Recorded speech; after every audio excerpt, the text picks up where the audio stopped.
Today's game against the Lions is the most anxious and nervous I've been for a Bears football game in quite a few years now. Because I understand the stakes here. This team has come so far, fallen so far. They are so close to the finish line. You have to hashtag protect the tank. Hashtag go the distance. Because nothing worse to me than to see the Bears be 3-12 and then for some dumb dick reason that benefits nobody and actually hurts the Bears, helps their opponent long term, they find a way to win this game. Because that's the ultimate doomsday scenario. And as much as I was hoping for, hey, maybe today the Broncos will catch the Chiefs napping, and they almost did, but, you know, it's a Russell Wilson-led team in 2022, so what more could you expect? Hoping maybe the Arizona Cardinals, they're facing a scrub-ass Atlanta Falcons team. Maybe, just maybe, the Arizona Cardinals could find a way to win. And you should have known better. Like, they found a way to lose it at the last second. You know, that would have been nice, because you say, hey, those two teams losing combined with the Bears' loss means that the Bears have at least cinched the number 2 overall pick in the 2023 NFL Draft. Or if the Bears, somehow being dumb dicks, decide to win this game and those other two teams lose, the Bears are still in position for the number 2 pick. Means they've realistically lost a chance at number 1, but a loss in Week 18 against the Vikings, and they seal the deal. So, a lot riding on the line here. This is about the long-term play, the long-term future. And, you know, very early on, yeah, the Bears had me nervous because they get the ball to start the game and the Bears immediately march down the field and there's Justin Fields throwing a touchdown pass to Cole Kmet and I'm saying, no! This is such a Bears football thing to do! Win a game that means really nothing. And screw yourself up for the long-term future of this franchise. That is such a Bears football thing to do. But I was heartened because I remembered, you know, I haven't fully determined yet, but either Matt Eberflus is 100% in on the tank job, or he's a fucking moron. Either way, the result's going to be the same. This Bears defense was going to say, up yours, Justin Fields. We're going to immediately surrender a touchdown. That's nice work, gentlemen. Doing the Lord's work. And then the offense gets the ball back and they say, no. We'll kick a field goal, but we're not going to go for any touchdowns. I mean, big Justin Fields busts a big-ass run. What was that, like a 60-yard run? And then they get in position and it's a run. It's a run. And then it's a kind of gadget play where Riley Reef is lined up as an eligible wide receiver and he's one of your primary targets. Gutless Getsy for the win this week, fellas. Put him up. Put him up. I'm the offensive coordinator. I'm in on the tank.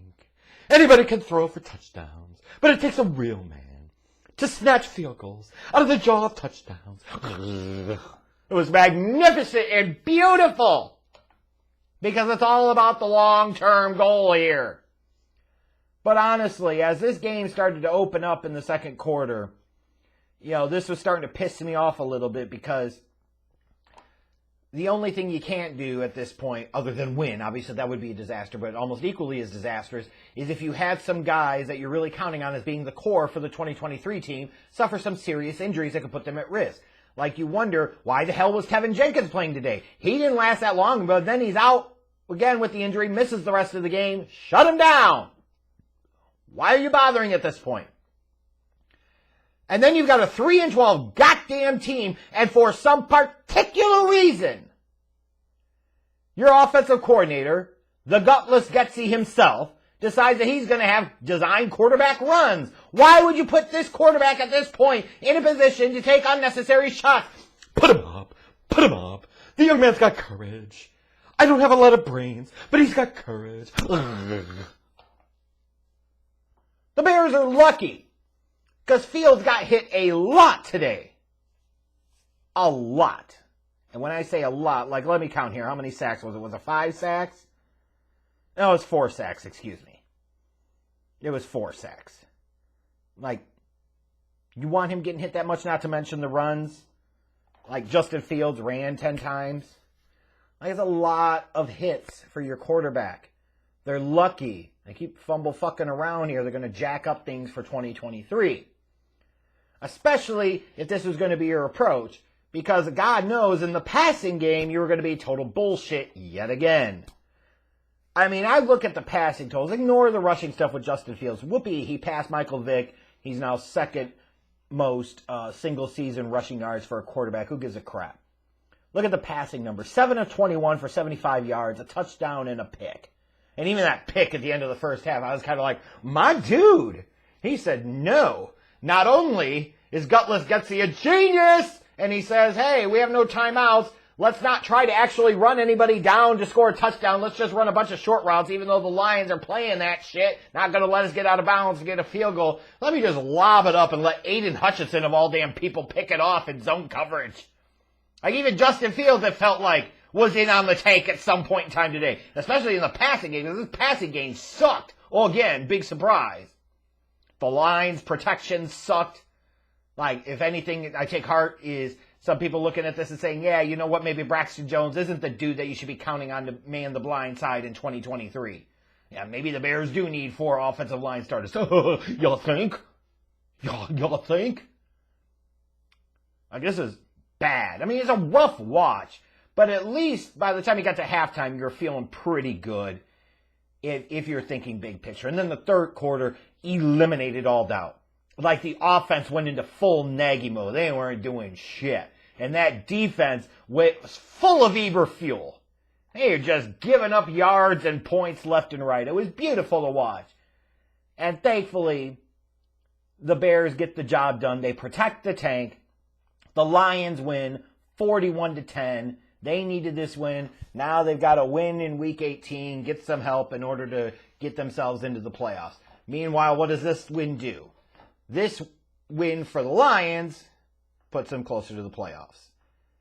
What it also does is hurt their draft position. For the Bears, this loss hurts the Lions' draft position, also helps the Bears' draft position. They still sit in the driver's seat for no worse than the number 2 overall pick. Lose to the Vikings in Week 18, who may have something to play for. Lose there, and the number 2 pick at worst is yours. And if the Texans somehow beat the Colts in Week 18, which is certainly possible, who knows? Lovey's last stand in Houston, perhaps. The Bears could be staring down the barrel of having the number 1 overall pick. Like, that's awesome. It's the best you can make out of a really bad situation. Don't kid yourself. The Bears in 2022 are a really bad situation that's been made worse by their general manager, Ryan Poles. Which, on that note, you think to yourself, man, the Bears end up with the 1st or 2nd overall pick. Think about that. Like, Miami had to forfeit a 1st-round pick. The Bears sit there, and their 2nd-round pick of their own is going to be in, like, the top 33, 34. Oh, wait, that's right. They traded that away for Chase Claypool. As a general rule, you don't trade away what could be premium 2nd-round picks for another team's number 3 wide receiver. Typically, if the Steelers are looking to get rid of a wide receiver, there's probably a really good reason. Sometimes you have to take a step back and ask those cynical fucking questions. Ryan Poles did not here. Like Chase Claypool, yet another player you have to wait to evaluate, I guess, until 2023. Man, that leaves a lot of questions.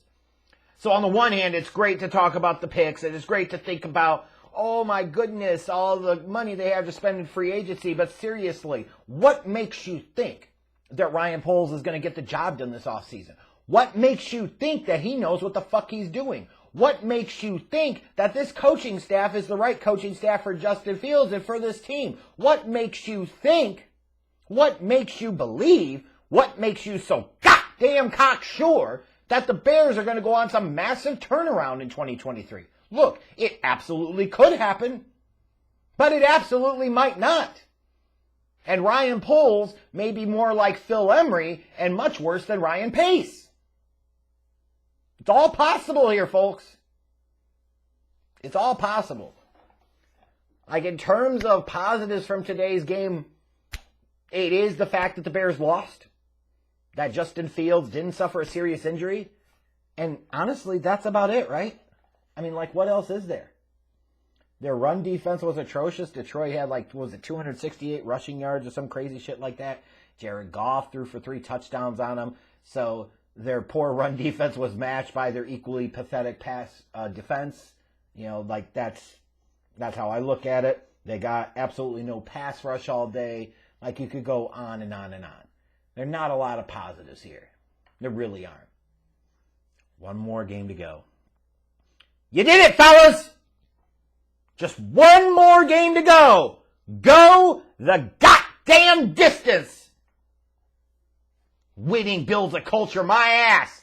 Better players are the only thing that's going to win and build a winning culture. And when you look at this damn team, so many of the players on the 2022 Bears won't be here in 2023 and 2024 any fucking ways. So why the hell are you concerned about building a winning culture and learning how to win with a bunch of guys that wouldn't be there for the long-term solution any damn ways? That is such a Bears football thing to do. I don't like to root for my team to lose. By you wanting them to win so bad, that's all you would be doing is rooting for them to fucking lose. Buck up for one more week. One more week, this season's over. One more week. One more loss. And the Bears have potentially positioned themselves to change their franchise dramatically. Keep your eyes on the prize.